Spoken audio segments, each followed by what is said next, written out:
karena proses inbreeding domba yang harusnya super, yang besar-besar, domba pedaging itu akan kualitasnya berkurang kalau dikawinkan secara inbreeding. Dan mengembalikan pada kondisi normalnya juga butuh proses. Lebih baik teman-teman menghindari perkawinan secara inbreeding agar hasil-hasil yang diinginkan itu bisa tercapai. Assalamualaikum warahmatullahi wabarakatuh. Selamat bertemu kembali di konten Binar Farm. Semoga teman-teman di rumah atau yang sedang beraktivitas di luar rumah selalu diberikan kesehatan oleh Allah Subhanahu wa Ta'ala, dan juga selalu diberikan kemudahan dalam setiap aktivitasnya. Oke teman-teman, pada konten kali ini saya ingin menyampaikan kepada teman-teman beberapa kekurangan dalam mengawinkan domba secara inbreeding atau perkawinan sedara. Oke teman-teman, sebelum saya lanjut jangan lupa like, komen, dan share link video ini. Kemudian jangan lupa subscribe dan nyalakan lonceng notifikasinya agar tidak ketinggalan video-video selanjutnya dari Binar Farm.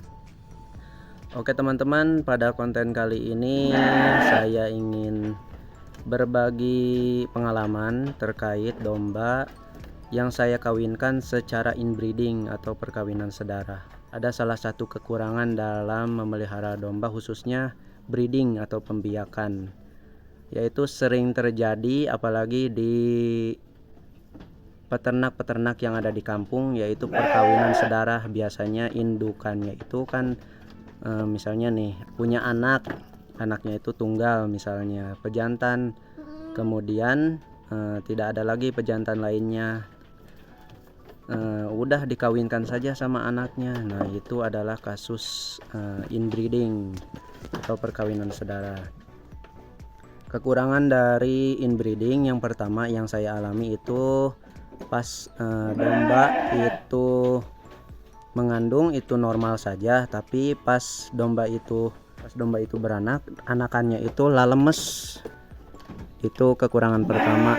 Kemudian kekurangan yang kedua, pertumbuhan anaknya itu kurang maksimal. Nah, ini umur 1 bulan. Contoh yang ada di Binar Farm, pertumbuhannya menurut saya ini kurang. Harusnya umur 1 bulan. Kalau domba Garut, apalagi domba Garut itu harusnya lebih dari ini pertumbuhannya, harusnya lebih besar dari ini kalau umur 1 bulan. Sementara ini yang ada di Binar Farm pertumbuhannya kurang. Nah itu kekurangan dari inbreeding. Padahal kasus seperti ini sering terjadi, apalagi yang mereka belum mengerti kekurangan dari perkawinan sedara. Kemudian kekurangan lainnya dalam mengawinkan domba secara inbreeding yaitu menghasilkan anakan yang kerdil. Meskipun indukan yang super, misalnya indukannya itu besar, tapi kalau dikawinkan secara inbreeding itu akan menghasilkan anakan-anakan yang kerdil. Nah itu kasus yang sering terjadi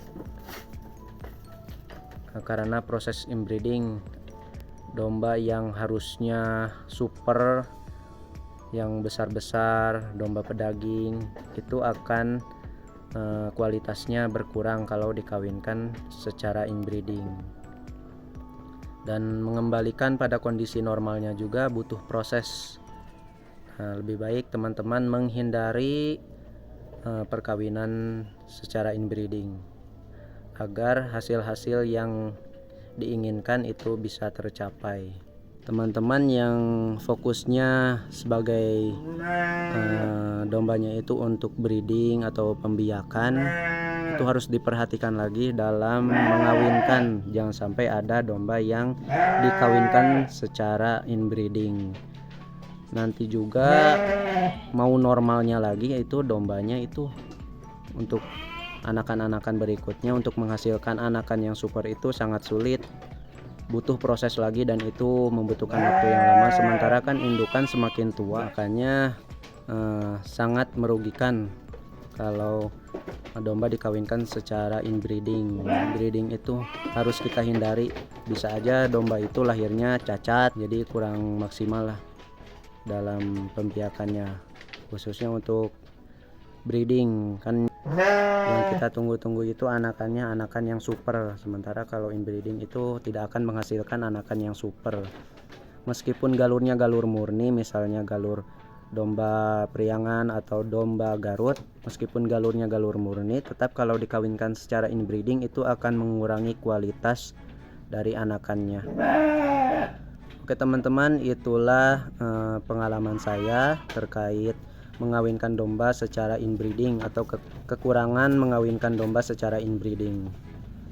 Oke teman-teman, terima kasih sudah menyimak videonya dari awal sampai akhir.